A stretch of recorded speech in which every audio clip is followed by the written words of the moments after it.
many sections are we up to? 19. Here's a little incomplete, huh? There is something about 20 that is more symmetrical. You could always shorten it to 18. Brevity is usually preferred. Which section stands out to you the most? Do not be anxious about your life, of course. Are there any sections that concern you? Give me your honest opinion. I know I don't have to say that, but... The whole truth. You know I won't be offended. It's, well, very striking. But if I do the math in terms of good news and bad, it seems like there's not a lot of good news. Anyone who looks at a woman with lust has already committed adultery. Doesn't that make everyone an adulterer? If your right eye causes you to sin, gouge it out. Wouldn't that lead to an entire population of people walking around with only one eye? Oh, and this one. If anyone were to sue you and take your tunic, let him have your cloak as well? Trees that bear bad fruit being cut down and thrown into the fire. The gate is narrow and hard that leads to life. Depart from me, I never knew you. Do you realize how heavily laden your sermon is with these kinds of ominous pronouncements?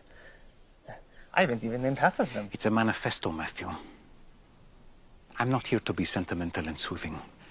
I'm here to start a revolution. Well, love your enemies and pray for those who persecute you. That isn't exactly... I said revolution, not revolt. I'm talking about a radical shift. Did you think I was just going to come here and say, hey, everyone, just keep doing what you've been doing for the last 1,000 years since it's been going so great? Also, there's the beginning and the end. What about the beginning? My concern about the beginning is more logistical. Right now, your opening line is, you are the salt of the earth. I'm worried, particularly if it is windy, or if the crowd is larger than we expect, that people near the back will hear, salt the earth, and it will immediately call to mind a negative connotation. The Punic Wars? Yes. When Rome destroyed Carthage, they sowed the city with salt to make it barren, and to curse anyone who would rebuild upon it. I share your concern about the opening line, but for different reasons. I think the sermon needs some sort of introduction, an invitation into what, as you have rightly pointed out, will be a complex and at times challenging set of teachings. What does "you are the salt of the earth" even mean? I'm not good at metaphor.